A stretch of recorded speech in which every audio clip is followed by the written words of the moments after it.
Judul renungan kita kali ini, tidak mementingkan diri sendiri. Terambil dari Filipi 2 ayat 4. Dan janganlah tiap-tiap orang hanya memperhatikan kepentingannya sendiri, tetapi kepentingan orang lain juga. Setiap kita memiliki keinginan, setiap keinginan yang muncul dalam hati kita akan selalu kita anggap sangat penting. Setiap kepentingan ini membuahkan tindakan nyata. Karena itu, kita selalu memiliki motivasi untuk hidup, didasarkan pada kepentingan setiap kita. Inilah tujuan dari semua tindakan dan keputusan yang kita ambil. Menjadi pertanyaan untuk kita, apakah kepentingan kita adalah kepentingan Kristus? Hidup kita yang baru dalam Kristus merupakan kehidupan yang berpusat pada keinginan Kristus dan mematikan segala hal tentang keinginan kita untuk kemuliaan diri kita sendiri.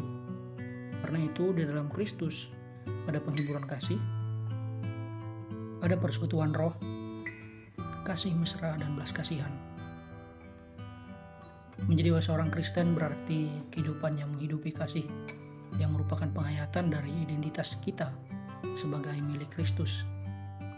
Penghayatan pada kasih Kristus membawa perubahan akal budi yang sejati, mengubah dari luar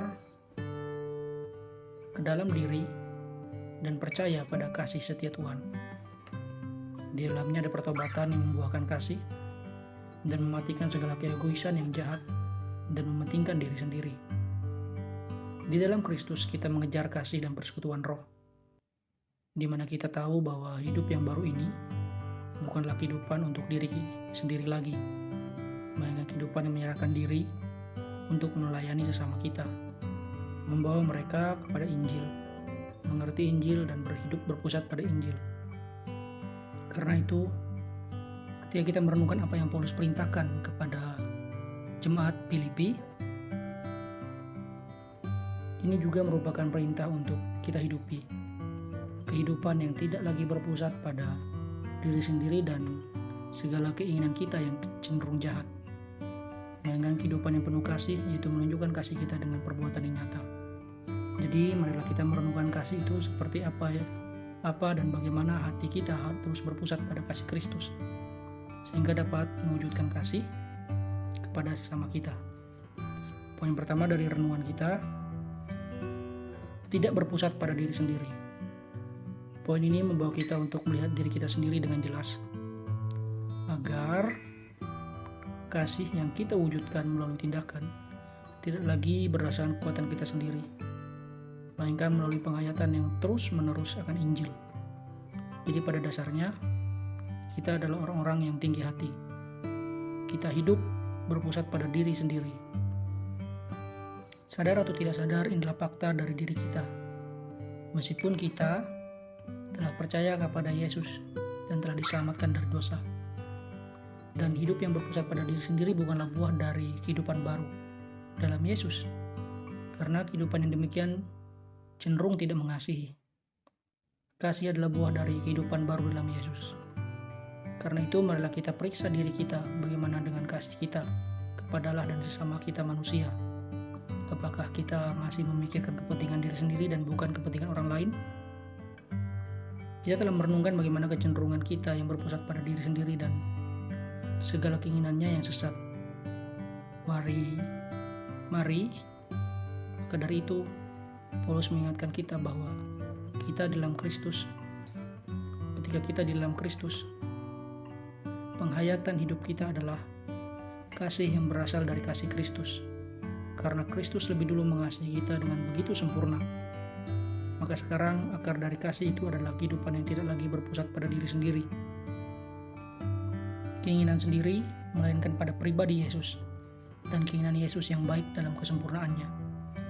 Jadi sekarang, di dalam Yesus kita belajar untuk merendahkan diri dengan mengakui semua dosa kita di hadapan Dia yang berkuasa mengampuni dan menyucikan kita dari segala dosa kita, untuk kehidupan yang terus meninggalkan prestasi diri, melainkan bekerja dengan rendah hati, bahwa apa yang dikerjakan sekarang untuk kemajuan pemberitaan Injil. Kasih Kristus dapat dinyatakan melalui kehidupan kita yang berpusat pada Kristus. Poin kedua dari renungan kita, mementingkan kepentingan orang lain juga. Kita dipanggil bukan lagi hidup untuk diri sendiri. Kita hidup dalam Kristus. Kita dinyatakan sebagai orang-orang milik Kristus.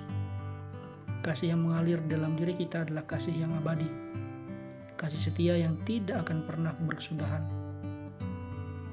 Kasih yang mengasihi kita untuk hidup dalam kepuasan dan sukacita abadi. Bahwa Kristuslah harta berharga kita. Dan karena itu kita benar-benar membenci setiap dosa yang ada dalam diri kita.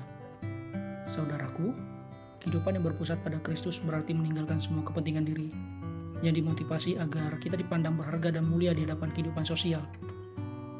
Kita sudah dinyatakan berharga ketika kita percaya pada Yesus.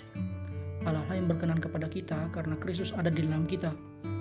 Dia membenarkan, menguduskan, dan menyalibkan kita bersama-sama dengan Dia, sehingga kita mati atas segala dosa dan mendapatkan hidup yang baru. Kita melayani orang lain, membawa mereka untuk mengerti dan berpusat pada Injil Kristus, ketika memberitakan Kristus melalui kasih kita kepada mereka. Ketika kita mengasihi, ketika kita tulus untuk mengasihi, tanpa berharap bahwa orang yang kita tolong membalas perbuatan kita. Yang terpenting dari bagaimana kita melihat kepentingan orang lain, bahwa mereka yang membutuhkan pertolongan, mereka dapat melihat Kristus melalui kasih kita. Setiap kita harus terus belajar untuk mengasihi seperti Yesus mengasihi. Kita harus terus belajar untuk membawa orang-orang mengerti bahwa Yesus benar-benar nyata dan mengubahkan. Kita harus terus bersekutu dengan Kristus agar hati kita dan pikiran kita mengetahui betapa berharganya hidup yang kekal bersama-sama dengan Yesus, sehingga kita memiliki kekuatan untuk membagikan kehidupan kita yang telah dipengaruhi oleh kasih Kristus. Yesus yang melihat jelas melalui kehidupan kita yang tidak lagi mementingkan kepentingan diri sendiri. Roh Kuduslah yang dapat membuat seseorang percaya bahwa Yesus benar-benar mengampuni dosa dan memberikan hidup yang baru. Amin.